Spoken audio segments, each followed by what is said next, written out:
మాజీ మంత్రి హరీష్ రావు మీడియాతో మాట్లాడుతున్నారు. లైవ్ ద్వారా చూద్దాం. అసలు అనుమతులే లేవట. అనుమతులు లేకుండా మీరు కట్టినరు అని ఆయన గారు నిన్న మాట్లాడుతూ ఉన్నారు. కాళేశ్వరం ప్రాజెక్టుకు అన్ని అనుమతులు ఉన్నాయి.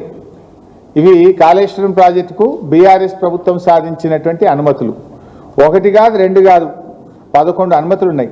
Hydrology clearance, technical advisory committee clearance, central water commission clearance, ministry of tribal welfare, ministry of environment and forest, irrigation planning, inter state matters, hydrology, 11 అనుమతులు. అన్ని రకాల అనుమతులను సాధించి బీఆర్ఎస్ ప్రభుత్వం కాళేశ్వరం ప్రాజెక్టును నిర్మించింది. మీకేమైనా అనుమానం ఉంటే ఇది పంపిస్తే వెరిఫై చేసుకోండి. We have all permissions for Kaleshwaram project. అంటే ఒక రాష్ట్రం ఏదైనా ప్రాజెక్ట్ కట్టాలంటే స్టాట్యుటరీ పర్మిషన్స్ కేంద్ర ప్రభుత్వం కానీ పక్క రాష్ట్రాలతో పొందాల్సిన అన్ని అనుమతులను కూడా కాళేశ్వరం ప్రాజెక్టుకు మేము సాధించడం జరిగింది.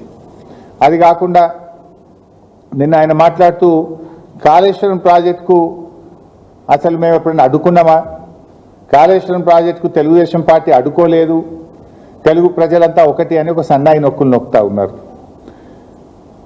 లోకేష్ గారు, మీకు తెలియకపోతే మీ నాన్నగారిని అడగండి. కాళేశ్వరం ప్రాజెక్టును నాన్న అడ్డుకున్నామా లేదా, ఎన్నిసార్లు అడ్డుకున్నాం నాన్న అని మీ నాన్నగారిని అడిగి మాట్లాడితే బాగుంటుంది. లేకపోతే నేను వివరాలు ఇస్తా, ఒకసారి చూసుకోండి.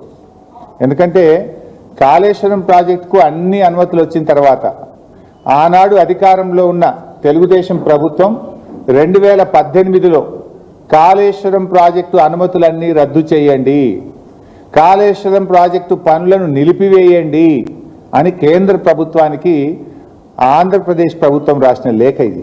ఒక్క లేఖ కాదు, కాళేశ్వరంను వ్యతిరేకిస్తూ 20 జనవరి 2016, 5 మే 2016, 28 మే 2016, 19 April 2017, 25 July 2017, 5 June 2018, 13 June 2018 Kaleshwaram ప్రాజెక్టును వ్యతిరేకిస్తూ మీ నాన్నగారు 7 ఉత్తరాలు రాశారు.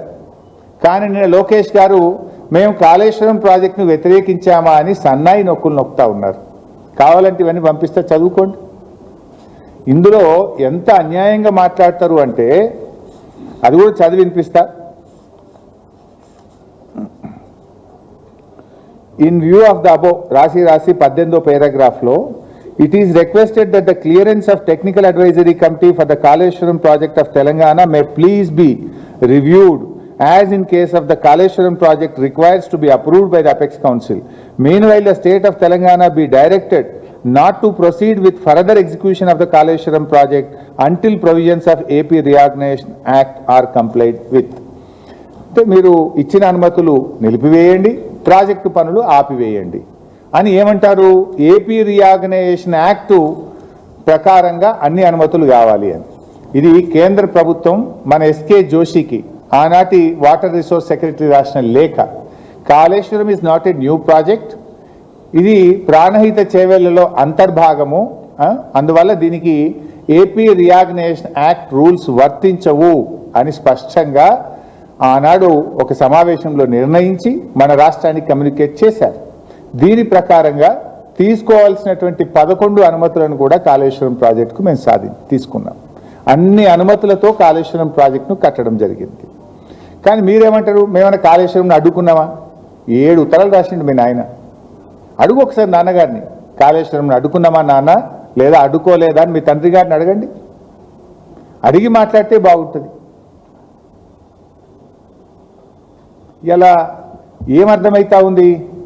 కాళేశ్వరం మీద కుట్ర చేసి మేడిగడ్డ నుండి నీళ్లు ఎత్తిపోయకుండా నీళ్ళన్నీ కిందికి ఆంధ్రప్రదేశ్కు రావాలని కుట్ర చేసినట్టుగా అనిపిస్తూ ఉంది. అంటే తెలంగాణలో కట్టిన ప్రాజెక్టులను నిర్వీర్యం చేయాలి, ఆంధ్రప్రదేశ్లో మాత్రం అక్రమ ప్రాజెక్టులు కట్టి తీరాలి. ఇక్కడ కట్టిన ప్రాజెక్టులు నిర్వీర్యం చేయాలి, ఆంధ్రప్రదేశ్లో అక్రమ ప్రాజెక్టులు కట్టాలి. కృష్ణా నదిని ఎట్లయితే మళ్లించుకున్నామో గోదావరిని కూడా మొత్తం మళ్లించుకోవాలి. 2 నదులను కూడా హస్తగతం చేసుకునేటువంటి కుట్ర జరుగుతూ ఉంది.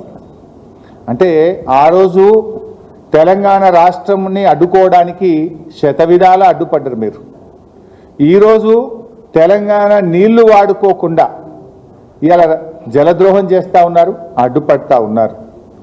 మేము ఊరుకోం, మీ ఆటలు సాగనీయం. ఆనాడంటే ఉమ్మడి ఆంధ్రప్రదేశ్లో నడిపించిందేమో, ఇప్పుడు ఎట్లయితే మీరు ఎన్ని కుట్రలు చేసినా తెలంగాణ సాధించి తీరిండు కేసీఆర్ గారు. అదేవిధంగా ఇవాళ బనకచెర్ల కట్టి తీరుతామని మీరు అంటున్నారు. బనకచెర్ల అడ్డుకొని తీరుతాం మేము. మాకు అడ్డుకోవడం కూడా తెలుసు, ఎట్లా అడ్డుకోవాలో కూడా మాకు తెలుసు. మీరు కట్టి తీరుతామని మీరు మాట్లాడినంత మాత్రాన ఈ దేశంలో రాజ్యాంగం ఉన్నది, సుప్రీంకోర్టు ఉన్నది, ఈ దేశంలో కాన్స్టిట్యూషన్ ఒకటి ఉన్నది. నీ ఇష్టం వచ్చినట్టుగా ఏదో 10 మంది ఎంపీలు చేతులు ఉన్నారు కదా, ఢిల్లీలో బీజేపీ గవర్నమెంట్ చేతులు ఉంది కదా అంటే, ఈ దేశంలో కొన్ని హక్కులు ఉన్నాయి, కొన్ని చట్టాలు ఉన్నాయి, కోర్టులు ఉన్నాయి. మాకు కూడా తెలుసు దాన్ని ఎట్లా అడ్డుకోవాలనో.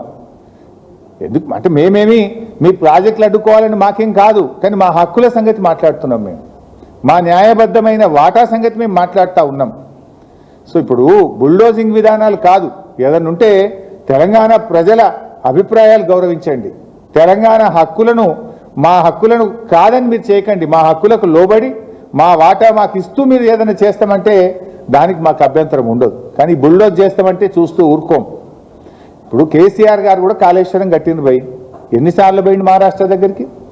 నన్ను తోలిచ్చింది ఒక 10 సార్లు నేను పోయినా. నాగ్పూర్ పోయినా, ముంబైకి పోయినా, ఢిల్లీకి పోయినా. వాళ్ళు ఎక్కడుంటే అక్కడ పోయి బతిలాడుకొని నచ్చజెప్పి మా హక్కుల గురించి, మా కష్టాల గురించి చెప్పినాం. స్వయంగా కేసీఆర్ గారు కూడా 3 సార్లు ముంబైకి వచ్చి అక్కడ ముఖ్యమంత్రి గారిని, గవర్నర్ను, అధికారులందరినీ కూడా కలిసి ఒప్పించి మెప్పించి మేము కాళేశ్వరం ప్రాజెక్టు కట్టాం.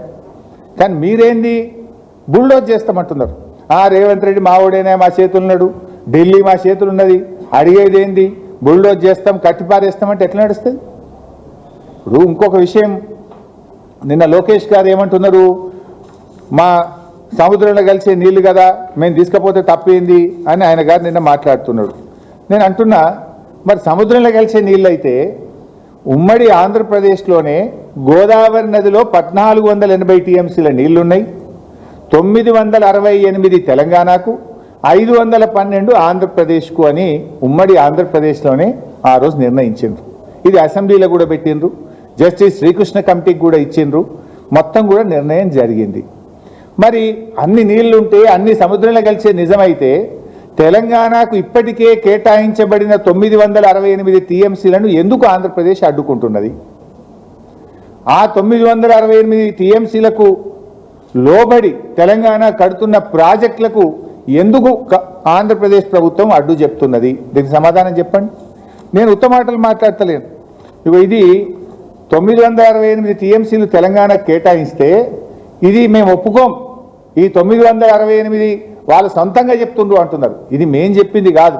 ఉమ్మడి ఆంధ్రప్రదేశ్లో ఆనాడు రాష్ట్ర విభజనకు వేయబడ్డ జస్టిస్ శ్రీకృష్ణ కమిటీకి చెప్పిండ్రు. విభజన బిల్లు అసెంబ్లీకి వచ్చినప్పుడు ఇగో తెలంగాణకు 968 టీఎంసీల నీళ్లు గోదావరిలో ఇచ్చినామని చెప్పిండ్రు.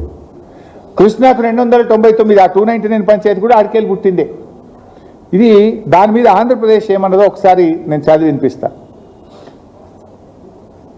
It is also submitted that Central Water Commission, Ministry of Jal Shakti cannot appraise or approve any new or revised project proposed by Telangana state in Godavari basin based on illegitimate, self-proclaimed, enmarked share of 968 TMC of Godavari water till allocation of share of Godavari water between states of AP and Telangana is finalized through mutually accepted interstate agreement or adjudication by tribunal. ఈ 968 అనేది self proclaimed. దీన్ని base చేసుకొని మీరు ప్రాజెక్టులు ఒప్పుకోవద్దు. ఎప్పటిదాకా ఒప్పుకోవద్దు అంటాడు? కొత్త tribunal Godavari జలాల్లో లెక్క తేల్చేదాకా ఒప్పుకోవద్దట ఒకటి.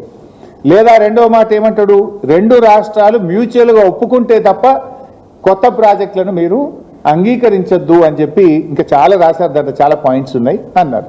మరి నేను అంటున్నా, ఇది ఉమ్మడి ఆంధ్రప్రదేశ్లో ఇచ్చిన 968 నువ్వు ఒప్పుకోవద్దు అంటున్నావు. నీ గోదావరి